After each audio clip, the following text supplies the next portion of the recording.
Good morning, everyone. This is M4J Watt Replays, and today we are watching Mr. Bart McFergan on Fort Despair driving his Matilda BP. This tank, it's a really good medium, tier 5 British. It's got decent armor. Turret armor is about 85 millimeters thick, but it is flat, so you're really not going to be able to get any bounces at all. But the rate of fire and the DPM is what's really so good about this tank. 2.8 second reload, 2.3 when you're using the adrenaline, and as you can see here, he is just making this KV-1 bleed hit points all over the place. He puts him down to 163 health in just 20 seconds, and the KV-1 does get killed by the Stug 3G.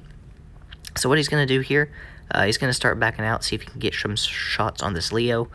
Goes for a shot there, actually does manage to hit, gets him one more shot, and is he going to be able to take him out? No, he's not, because the Stug is shutting him down instead.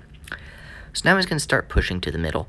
And back to what I was talking about. The Matilda BP, it is Matilda, so it's very, very slow. But it does have that good penetration, does have that good DPM, great reload.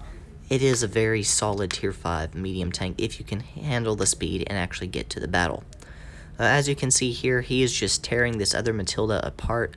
Fortunately, the other Matilda misses. He's going to poke back out here again. Can penetrate most of the spots on him. Gets one round, second round, and this Matilda is just trying to run away as quick as he can. As you can see, Mr. Bart McFergan is lagging a bit. He's going to come around the corner, gets another shot there on that Matilda. Again, as a result of the lag, and he shuts him down. It's now a 1 versus 3 in the Matilda BP. So he's going to sit here getting some shots on this PZ4D. Hopefully he can take him out, but it is not helping the fact that he is lagging very, very hard. So he actually fires into the dirt there, and you can just absolutely see the amount of lag that he is going. Pushes up, fires way to the right of the PZ, but he still shuts him down. Fires way ahead of the Sherman, and still manages to hit him. And he is just tearing the Sherman apart, puts another round into him. Hopefully he can clear him before the T1 Heavy comes, and he does just that. And now it's just him versus this T1 Heavy. He's going to really want this kill. It'll put him at over 2,000 damage, give him his 4th kill. Is he going to be able to win this? Here comes the T1 Heavy, gets around to there. He's going to start pushing around here. Can't really tell what's going on, but he is just shredding this T1 Heavy. Puts another round into his lower plate, gets another one into the lower plate. Can he get a few more? Puts another one in, and is he going to be able to reload before the T1 Heavy can? Yes, he is, even with the damaged ammo rack, ending that 1 versus 3 situation very, very quickly. But a very nice game there in the Matilda BP from Mr. Bart McFergan. Won a 1 versus 3 while lagging, 1,000 base XP flat, 2,300 damage, and 4 kills, again, while lagging. So very, very good game there. And next up, we are watching Kaizai, I believe is how you pronounce it. And he or she is driving the Badger. This is pretty much the tier 10 AT2. Pretty much the only weak spot is that lower plate, unless you want to load the Premo if you're a really high penetration gun. But it's actually a fairly solid tank.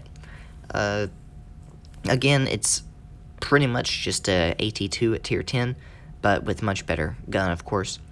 But it's 10-second reload, 460 damage or so, and he's just going to have a very nice game. Already, he's at 1,794 damage and 570 block damage. He puts another round into that T62A, and now he's going to start chugging forward. But he's going to have a pretty good game here.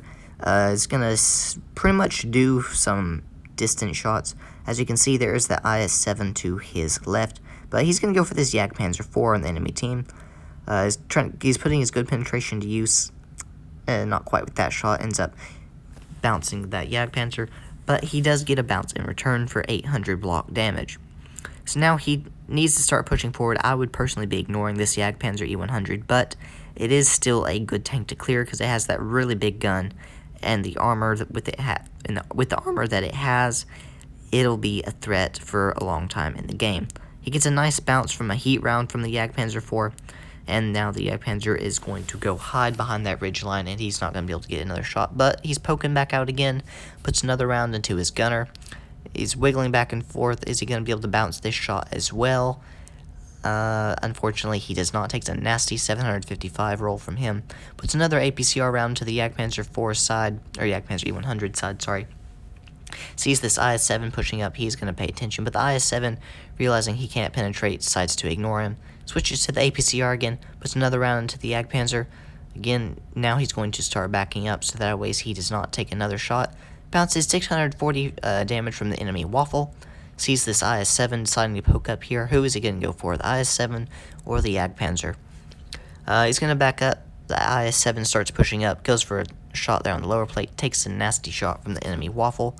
He is now at 614 health, and the IS is going to back up, and he doesn't want to really show himself anymore. But he comes out again, gets a very nice round just underneath the pike nose, and the Conqueror is going to shut him down. It's now a 5 versus 3. The Jaegeru just got taken out, so making it 2 versus 5. But there is still a Waffle out there somewhere. Oh, where is this enemy Waffle? There's the Kranwagen, or Kranwagen, however you want to say that, starting to push out.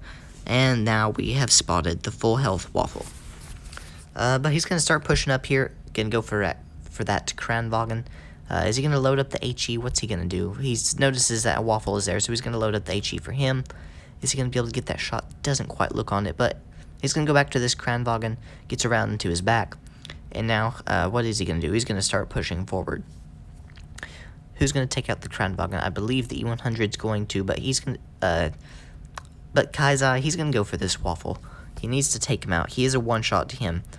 Hopefully he can come up here, get a nice HE roll into him, put him at 1 health, or 1 shot, I should say, but instead he sets him on fire, and is able to take him out with a single round.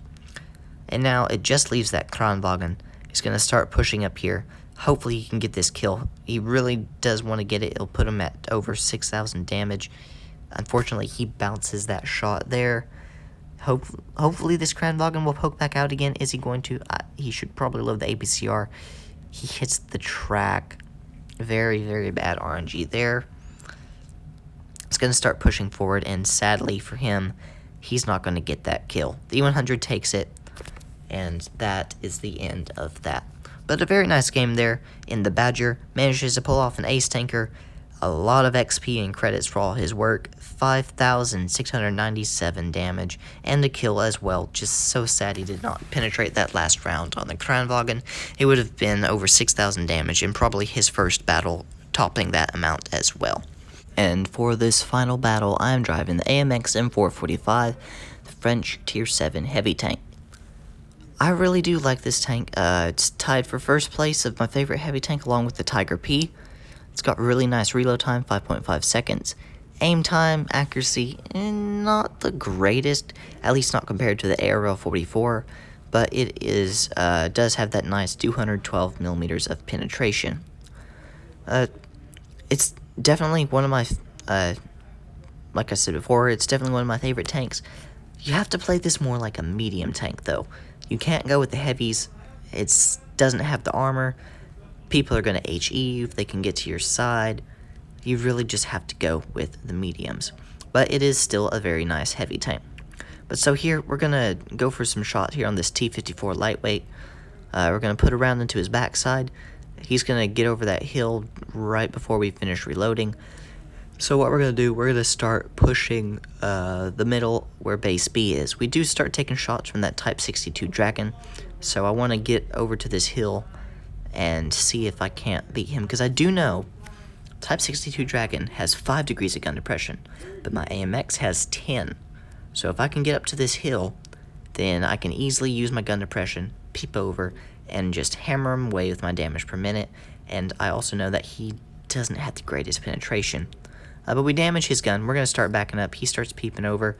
Back up a little too much there, but now we're going to start crawling back up here. He's going to try to back up and get away. What are we going to do? We're going to poke around the corner, get a shot into him. He misses his shot. Of course, he will with his gun damage. We're going to poke up again, get another round into him. And we do see that VK-45 behind him, so I really want to clear this Type 62 quickly, be able to take him out and start helping my other medium tank behind me against those two tier 8 heavies. So we take out this Type 62 Dragon, and now we're going to start pushing on the heavy tanks on the enemy team, the AMX 5100 and the VK 45.02A, both of which are very good tanks. So we're going to come around the corner here. We're going to go for a snapshot on this VK 45 on the move. Managed to hit the top of his turret somehow, don't quite know how. We're going to come around to this AMX 5100. He's at one shot. He's running away. Probably he's fired his magazine already. We take him out, and now we're going to come around the corner and see if we can't kill this VK-45. Now, I'm not too worried about the enemy IS-3 Defender. We have a WZ-112 Celestial and a Lurver. While he is at a full health, both of our tanks over there are about half-life. But they're going to vanish. They're just going to vanish very quickly. So what I'm going to do, I'm going to drive to base B.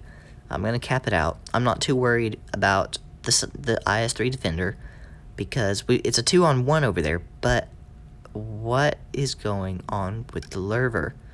He's not getting any shots, and there goes our WZ-112 Celestial. His Lurver not helping whatsoever. So we're going to push up to this hill here. We see that IS-3 Defender, not a single one of his health has gone down. So I'm hoping that he's going to poke out some, that way we can get a side shot onto him. Are we going to be able to get it? No, he's not. That dead carcass of the AMX AC-48 blocking our way. So now what we are going to do, we're going to drive down here and see if we can't get this, give this Lurver some help.